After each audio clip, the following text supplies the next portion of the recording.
बडलेण्ड रादाब नायगिरि बयखौबो बरायबाय। चिरां जिल्लानि बिजनीआव आसामनि रायजो बेंगिरि लक्ष्मण प्रसाद आचार्यनि आगान। बिजनीआव थानाय नर्थ इस्ट मिलिटारि स्कुलनि गोदानै लुफुंजानाय सोलोंथायारि बिल्डिंखौ बेखेवदों रायजो बेंगिरिया। थांनाय 2019 मायथाइयाव गायसनजानाय नर्थ इस्ट मिलिटारि स्कुलनि गोदानै लुफुंजानाय सोलोंथायारि बिल्डिंखौ दिनै बेखेवदों। आसाम सरकारनि 2022 निफ्राय 23 बोसोरनि आनटाइड फान्डनि गासै 2 कौटि रांजों लुफुंजानाय बे गोदान एकाडेमिक बिल्डिंखौ बेखेवना होयो रायजो बेंगिरि लक्ष्मण प्रसाद आचार्यआ। मख'नो गोनांदि भारतनि सैनिक स्कुल बोर्डनि गनायथि मोननाय बिजनीनि नर्थ इस्ट मिलिटारि स्कुला आसामनि नैथि सैनिक स्कुल। एकाडेमिक बिल्डिं उद्বোधन हल ৰাজ্যপালে কৰিলে।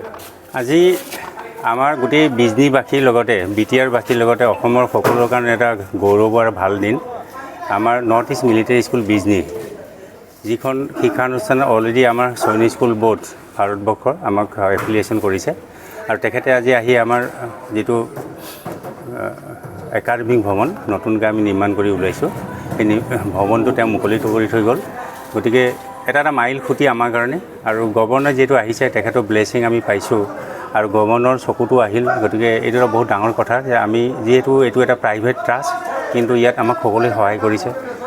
গভৰ্ণৰক সহায় কৰিছে, আমাৰ মাননীয় চিফ মিনিষ্টাৰক সহায় কৰিছে, আগৰ চিফ মিনিষ্টাৰক সহায় কৰিছে, NRLক সহায় কৰিছে।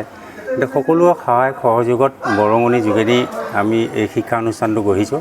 গতিকে গভৰ্ণৰ যে এই আমাৰ শিক্ষা ভৱনটো আজি তেওঁ ইনগ্ৰেশ্যন কৰি থৈ গ'ল, এইটো কাৰণে আমাৰ সকলোৰে কাৰণে আজি এটা বৰ ভাগ্যৰ দিন। আমি বহুত উৎসাহিত হৈছোঁ আৰু আমি এই উৎসাহৰ যোগেদি আমি সকলোৱে যাতে এই শিক্ষানুষ্ঠানটো ভাৰতবৰ্ষৰ মানচিত্ৰত এখন লেখত ল'বলগীয়া সৈনিক স্কুল হিচাপে যাতে গঢ় দিব পাৰোঁ তাৰ কাৰণে আমি এতিয়া সাহস পাইছোঁ। কাৰণ এইখন অসমত 1964ৰ পিছত ছেকেণ্ড সৈনিক স্কুল। গতিকে এইটো গোটেই অসমবাসী এটা গৌৰৱৰ কথা যে এখন 2 নম্বৰ সৈনিক স্কুল তাতে আকৌ বিজনী আমাৰ বিটিআৰত হৈছে। এইটো আমাৰ সকলোৰে কাৰণে গৌৰৱ আৰু আমিও গৌৰৱান্বিত আৰু সঁচাকৈ আমাৰ সকলোৱে আজি আনন্দৰ দিন আমাৰ ভাল লাগিছে। মই এই চেগতে সকলোকে শুভেচ্ছা যাচিছোঁ আৰু আশীৰ্বাদো বিচাৰিছোঁ যাতে আমি এই শিক্ষানুষ্ঠানটোক ভালদৰে গঢ় দিব পাৰোঁ।